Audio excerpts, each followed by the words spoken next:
Welcome back to another episode of Intuitive Deep Dive.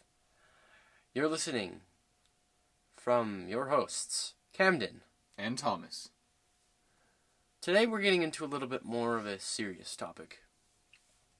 We currently live in a very comfortable world. We've explored most of the places there are to explore. We know, well, a lot more than we did even 100 years ago.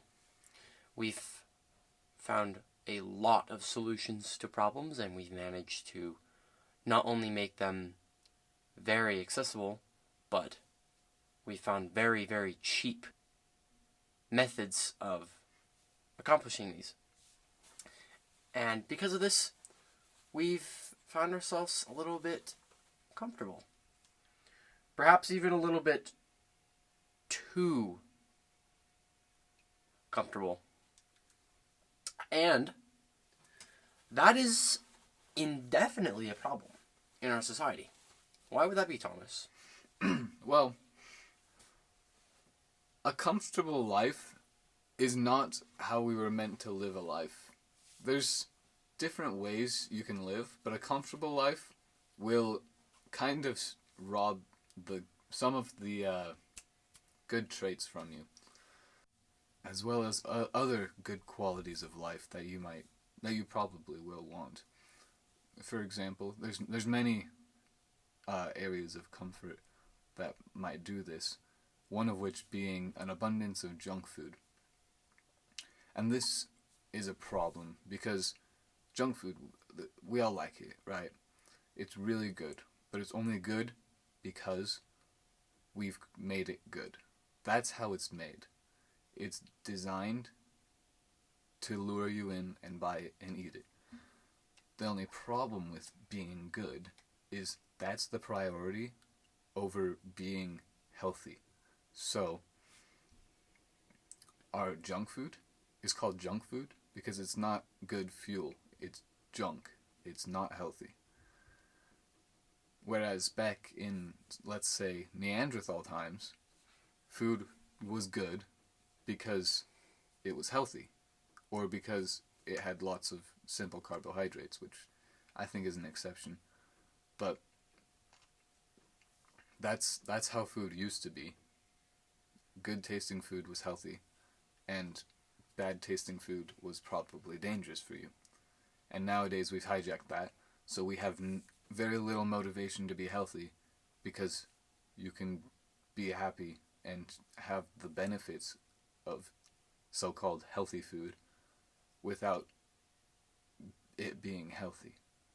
And what's more is, junk food is way more accessible to us than healthy food, because when you think junk food, you think big brands, Cheetos, Doritos, then you think soda brands, A&W for the root beer, 7-Up, Sprite, Coca-Cola. Yeah. So that your mind goes straight to those brands and the good stuff and the big corporations that are selling lots of junk food every year. But when you think healthy food, what do you think of? Maybe an apple, but no brands. There's no big corporations or big accessibility for healthy food. I bet I could research or go to some dietitians to find out which food is healthy and which is not. And then you could find it. I could find it. That's a lot harder than just going and finding the Cheetos in the chips aisle. And it's not even necessarily that it's a hard thing. It's just 10 times easier to literally go in public, turn the corner, and then all of a sudden you have a rack full of chips. It's just right there. And then, oh, cool, okay, that's $1.50. That's $2, whatever. Boom, right there. It's just way more accessible. So because of that, we've been more in tune with it, and especially because we've frequently consumed it, our taste buds become a little more tolerant. Or not even just tolerant, they become more, we crave it more is what I'm trying to say here. So we essentially desire it more, and since we desire it more, we eat more and more of it, we become more unhealthy, and we become more comfortable. So, the pandemic of comfort is essentially robbing people of their health through the trap of junk food. That's one way that they do it. And this is only one aspect to a multitude of examples that we've collectively added that we want to share with you through this episode. Another frequently consumed piece of content that we have that correlates to the pandemic of comfort is video games. Video games are a really tough case because while they may be extremely entertaining, especially with friends, the problem with games is that they give the players a false sense of progress. As people on this planet, as striving organisms that continuously desire progress and succession, video games give it to us easy. We sit down for a couple hours, and in that amount of time, you can make progress, which in the real world might take days, weeks, or potentially even months to achieve. So progress comes easier in the virtual world. And because of this, a handful of us play video games most of the time. And we spend a large chunk of our time playing these games. And it's no wonder, because video games make you feel powerful. Like, there's almost no video games.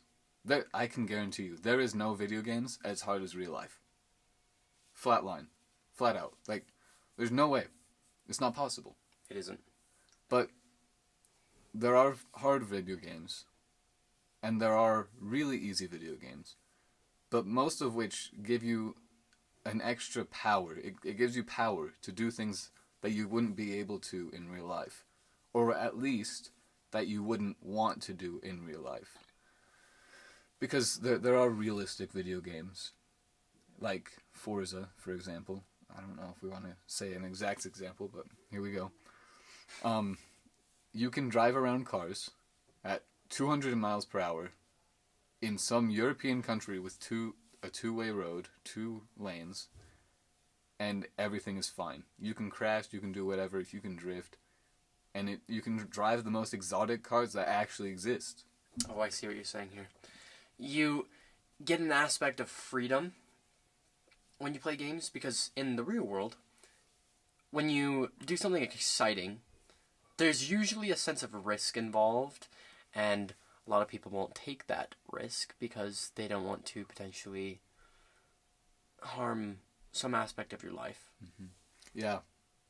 And video games, well, okay, go die. You'll You'll just respawn. It doesn't matter. It's really a safety net.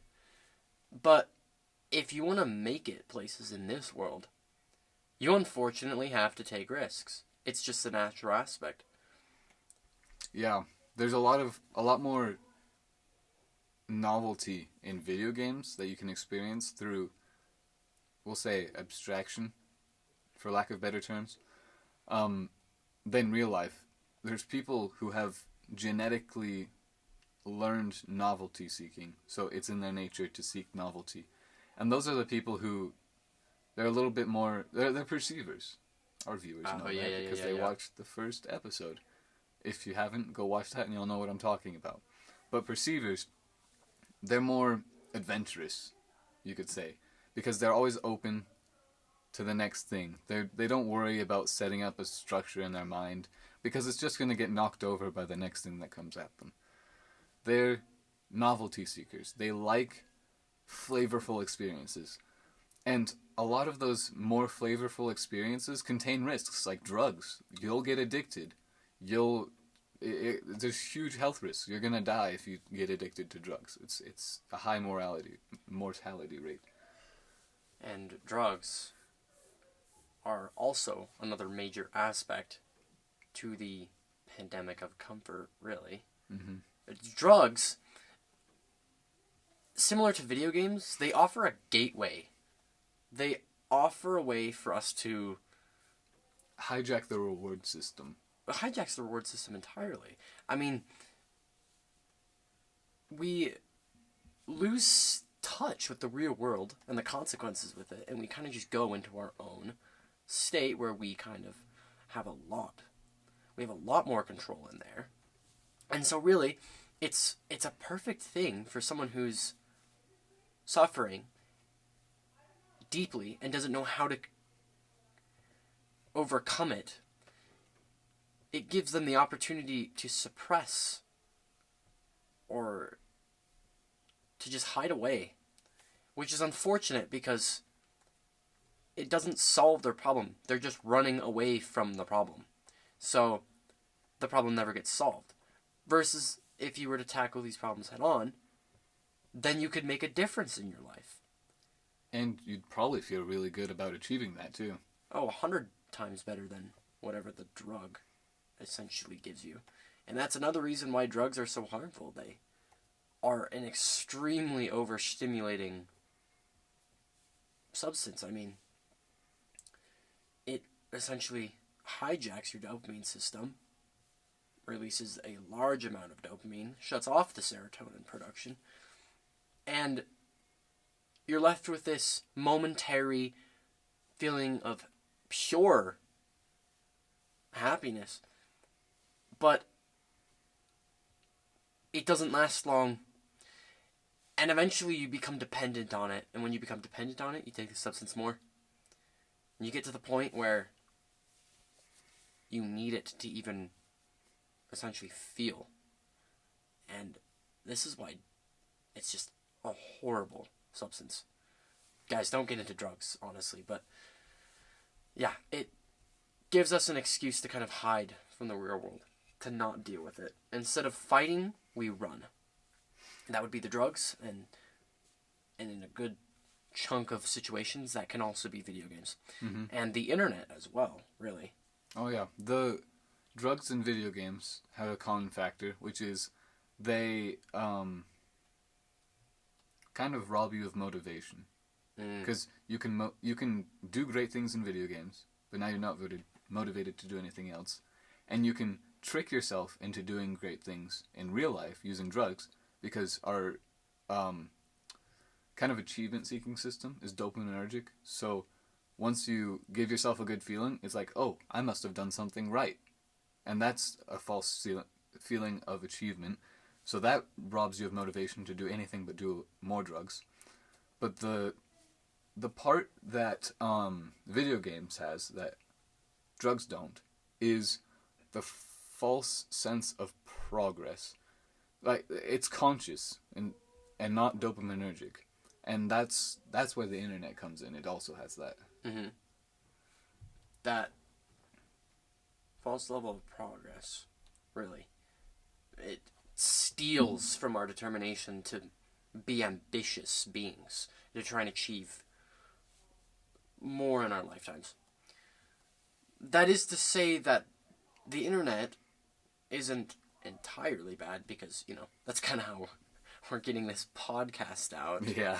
Really. But if utilized incorrectly, it can be a major roadblock for the individual.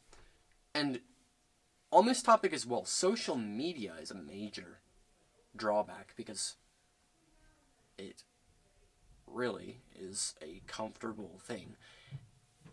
You sit and you scroll almost endlessly. And the problem with it is that it is so overstimulating and really comfortable that the discipline required to prevent yourself from doing that is very difficult. Which is honestly why, if you really don't want to get stuck in that rabbit hole, you should just, to be honest, eliminate social media entirely from the equation. Mm-hmm. But we want to move on to another aspect that we believe is a part of the pandemic of comfort. Suppression of aggression. Ooh, this is a good one. Okay. This is a personal thought that I've been having for a while, and I wanted to try and articulate it in this video. I believe that in our society, aggression is a natural, thing. I was trying to think of the word. But aggression is naturally a part of our nature. We are naturally aggressive beings, because aggression isn't a hard-to-grasp concept. In fact, when we have heavy amounts of resentment, we disagree with situations, we naturally be aggressive, sometimes without even realizing it. So, aggression is a very powerful tool that our minds are gifted with.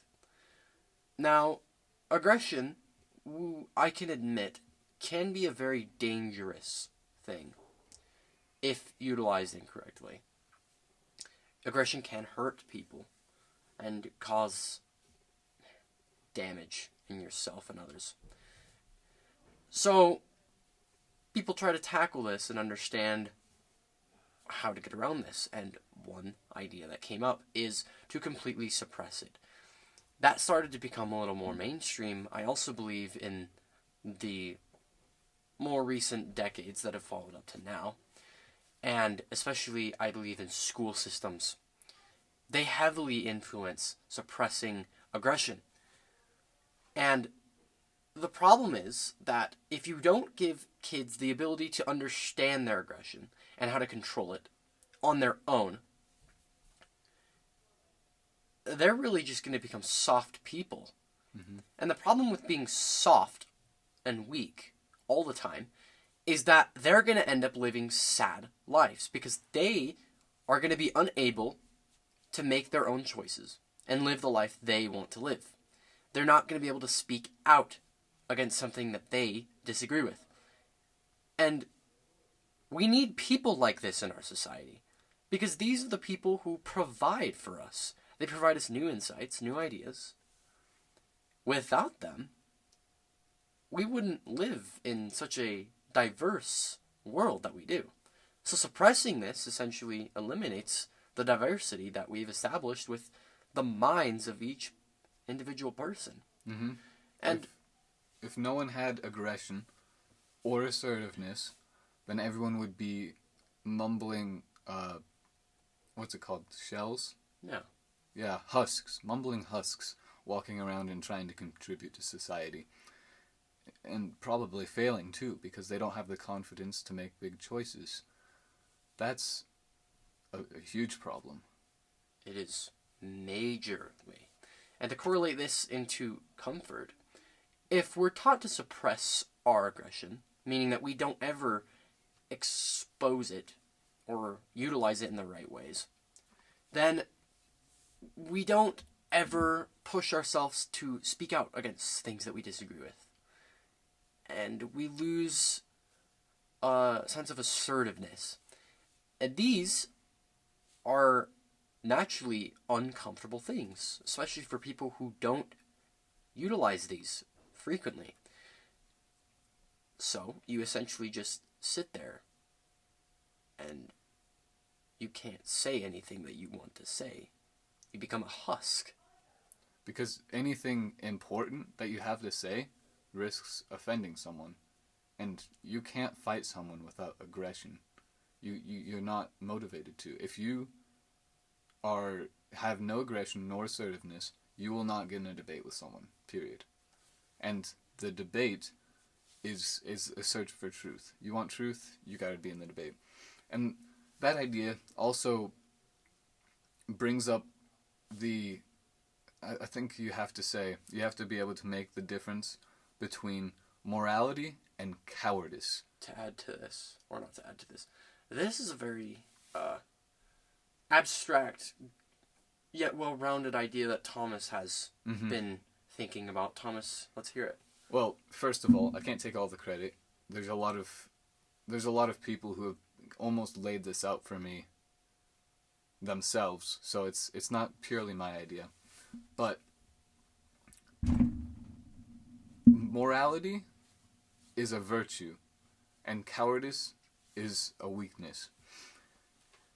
Those two things are separate. What does cowardice look like? Well, cowardice is being afraid to do things. And being afraid to make choices that are against social standards, I would call that cowardice. Because you're not being assertive, of course, and doing things that you want to do. That's cowardice. Morality is not making choices that are immoral, which I can't define immorality. I think that it's more or less... I do think it's pretty universal, but no one's been able to explain it so far, because since feelings themselves are subjective, and I think morality was based on feelings. But, that was a little bit of a tangent. A person who doesn't bother anyone and wants the best for everyone isn't necessarily moral by their choices. Because if they're too afraid to go against someone, regardless of the reason, that's cowardice. To be able to discern between cowardice and morality, you have to have the confidence to stand up to social standards or just people in general and act against other people. Maybe not necessarily in a violent way or in an aggressive way, but in an assertive way, where you can stand up for yourself and you're not necessarily attacking them, but repelling their attacks. And that's protecting yourself. That's not necessarily morality either. That's lack of cowardice. Once you get to that point, and you're powerful enough to really mess with people and be a bully, morality is not being a bully. Morality is identifying which actions are and aren't moral, and then choosing to make the moral actions. That's the virtue. So, that's a huge thing. That goes off of assertiveness and aggression and all that. So that's why you need aggression and assertiveness, so that you can be moral. You can't do it without them. Oh, this is a long-winded explanation. No. It was good. It was good. But another aspect that we wanted to wait till the end of the video for is a little bit of a touchy subject, shall we say. Mm-hmm.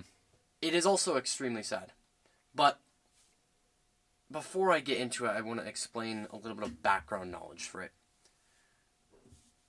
As human beings and organisms, we have natural desires and part of the brain that really are what define us as living. I would argue that those are hunger, thirst, and previously mentioned aggression. But another one is sexual desire. This is an aspect of life that not just humans, but every single organism has. It is something that we cannot necessarily control. And it is something that we all experience within our lifetimes. Now, the problem with this desire is that it can easily be mistaken for lust. Sexual desire is if utilized right, in the correct way, sexual desire can be a helpful part of our lives. But if we don't know how to go about it, then it can only turn into lust. And lust gets us nowhere. And when people become very lustful, now with the introduction of the internet, people then expel their sexual desire, the energy that is obtained from it, into a very unfortunate, into pornography. And just like drugs and video games and junk food, it is all extremely overstimulating. The dopamine production that is involved in pornography is extremely high. And it also gives us the comfort of not having to go out and find a mate, which can be a very uncomfortable experience. Sexual desire is what gives us purpose. It's one of the reasons that we're here on this planet. Mm-hmm. Actually, I think the biggest reason men specifically are good people is in order to find a good mate. 'Cause it's a motivation for men. Mm-hmm. Because if you're in really bad shape, you're not getting a mate, and that's that. But with pornography, it makes it easy. Yeah, you can be in a really bad shape and you can still jack off to pornography, True. And you think you're getting a mate. Like that's how the system works. It is too comfortable. It eliminates the uncomfort of making yourself better, leveling up your social skills, trying to get yourself out there and experience all the aspects. I mean, rejection, the effort that you have to put in. And it takes some confidence, too. And it takes the confidence that you also need to build up. And there's also other aspects that we're really not... that we didn't articulate right there. There's a lot that goes into it, and it's all very uncomfortable. But because of the modern solutions that we've introduced, they've been taken in a wrong way that is too comfortable. And it's unfortunate. All of these, not just pornography, not just drugs, all of it. We live too comfortably. Mm-hmm. And because of that, we need to find a way to break the comfort. A good quote that I'm very sure you've heard before is, strong men create good times. Good times create weak men. Weak men create bad times, and bad times create strong men. It's a cycle. It repeats. And you all know this. But I'm here to tell you this. We're in the times of the weak men. We've already discussed it, and you may have even seen it yourself. And I thoroughly believe that we're starting to enter the bad times. There's evidence of that. We can look around. There's lots of weak men. There's lots of weak men, and there's lots of chaos in our society. So, if we want to prevent that from occurring, we need to bring back the strong men, the strong people. And in order to do that, we need to break comfort. We need to push our limits. But how might one do this? We'll tell you in the next episode. Until then, remember, there's always another perspective.